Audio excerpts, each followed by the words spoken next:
Hello friends, welcome to Priyaraj life style. வாங்க, இன்னைக்கு சூப்பரான ஒரு ஸ்நாக்ஸ் ரெசிபி தான் பார்க்கலாம். மரவள்ளிக்கிழங்கு வச்சு இந்த மாதிரி நீங்கள் இது வரைக்கும் செஞ்சுருக்க மாட்டீங்க. கண்டிப்பாக இது மாதிரி ட்ரை பண்ணி பாருங்கள், ரொம்பவே சூப்பராக இருக்கும். அவிச்சு சாப்பிட்டாலும் ரொம்ப நல்லா தான் இருக்கும், ஆனால் இந்த மாதிரி செஞ்சு சாப்பிட்லாம் ரொம்ப சூப்பராக இருக்கும். பசங்களுக்கும் ரொம்ப பிடிக்கும். கண்டிப்பாக ட்ரை பண்ணி பாருங்கள். நான் இது எப்படி செஞ்சுன்ட்டு உங்ககிட்ட ஷேர் பண்ணிக்கிறேன். கண்டிப்பாக இந்த வீடியோ உங்களுக்கு ரொம்ப யூஸ்ஃபுல்லாக இருக்கும். நான் வந்து ஒரு 1/2 கிலோ அளவுக்கு மரவள்ளிக்கிழங்கு எடுத்து இது மேலே இருக்கிற மண் எல்லாமே நல்லா வாஷ் பண்ணி எடுத்துக்கிறேன். இது வந்து பீலர் வச்சு இந்த மாதிரி அது மேலே இருக்கிற அந்த தோல் எல்லாமே எடுத்துக்கலாம். இந்த மாதிரி சீவனா வந்துடும் ஈஸியாக, ரொம்ப கஷ்டம்லாம் இல்லை. சீவி எடுத்துக்கலாம். எடுத்துகிட்டு இதை அலசி நல்லா வாஷ் பண்ணி எடுத்துகிட்டு வந்துடுறேன். இப்போ வாஷ் பண்ணி எடுத்தாச்சு. நம்ம கேரட் துருவுற அந்த பிளேட் இருக்கும்ல, அதில் வச்சு கேரட் எப்படி நம்ம துருவோமோ அதே மாதிரி இது துருவி எடுத்துக்கலாம். அதிலே வந்துட்டு 2 இருக்கும். அதில் வந்து பெருசில் எல்லாமே கொஞ்சம் சின்னதாக இருக்கிறதாவே பார்த்து துருவி எடுத்துக்கிறேன். ரொம்ப ஈஸியாக தான் இருக்கும். நம்ம கேரட் துருவுற மாதிரி தான் இந்த மாதிரி தேய்ச்சி எடுத்துக்கிறேன். நான் 2த்தையுமே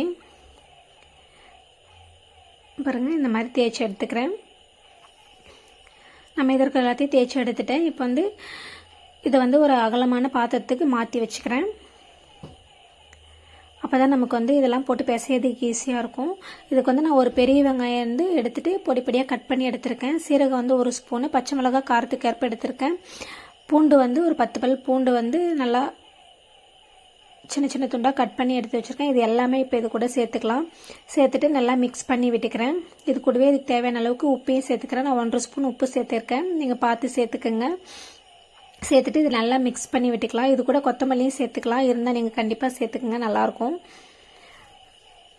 இது வந்து இந்த மாதிரி வாழை இலையை வந்து ரவுண்ட் ஷேப்பில் அந்த பிளேட்டை வச்சு கட் பண்ணி எடுத்து வச்சுருக்கேன். இது மேலே வந்து எண்ணெய் லைட்டாக ஸ்ப்ரெட் பண்ணி விட்டுக்கிறேன். இதில் வந்து நம்ம அந்த ஏற்கனவே எடுத்து வச்சுருக்க மரவள்ளிக்கிழங்கு வந்து வச்சு தட்ட போகிறோம். அந்த எண்ணெய் தடவினோம்னா தான் அது வந்து ஒட்டாமல் இருக்கும். ஈஸியாக நம்ம எடுக்கும்போது வந்துடும். இப்போ வந்து இதுலேருந்து கொஞ்சமாக நான் மரவள்ளிக்கிழங்கை துருவி வச்சதுலேருந்து எடுத்துக்கிறேன். எடுத்துகிட்டு இது மேலே வச்சு இந்த மாதிரி ஸ்ப்ரெட் பண்ணி விட்டுக்கலாம் ரவுண்ட் ஷேப்பில்.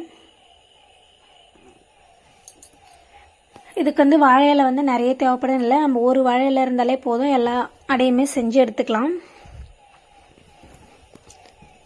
ஒன்றுத்துக்கும் தனித்தனி இலை வேணும்ன்ட்டு அவசியம் இல்லை.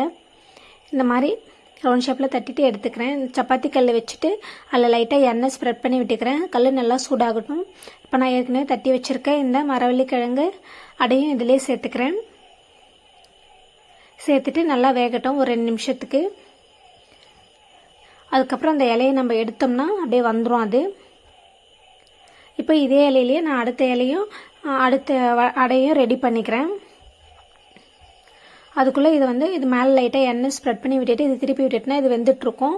அதுக்குள்ளே நம்ம அதையும் தட்டி வச்சுக்கலாம். ஒரே இலையிலேயே நம்ம எல்லாத்தையுமே ரெடி பண்ணிக்கலாம். இதையும் நான் திருப்பி போட்டு ஒரு 2 நிமிஷத்துக்கு வேக வச்சு எடுத்துக்கிறேன். இது எல்லாமே மீடியம் ஃப்ளேம்லேயே வேக வச்சு எடுத்துக்கிறேன். நான் திருப்பி போட்டு இந்த சைடும் வெந்ததும் இது தனியாக எடுத்து வச்சுக்கிறேன். இதே மாதிரியே தான் நான் மீத இருக்கிற எல்லா மரவள்ளிக்கிழங்குமே ரெடி பண்ணி எடுத்துக்கிட்டேன். பாருங்கள், சூப்பராக இந்த மாதிரி கலர் சேஞ்ச் ஆனதை எடுத்துக்கலாம். அவ்வளோதான், அடை நமக்கு ரெடி ஆகிடுச்சு. நீங்களும் கண்டிப்பாக ட்ரை பண்ணி பாருங்கள். எப்படி இருந்துச்சுன்னு கமெண்ட்டில் சொல்லுங்கள். நம்ம சேனலை மறக்காமல் சப்ஸ்கிரைப் பண்ணி சப்போர்ட் பண்ணுங்கள். கண்டிப்பாக இதை ட்ரை பண்ணி பாருங்கள். தேங்க்யூ. நெக்ஸ்ட் வீடியோவில் வேறு ஒரு ரெசிபி பார்க்கலாம்.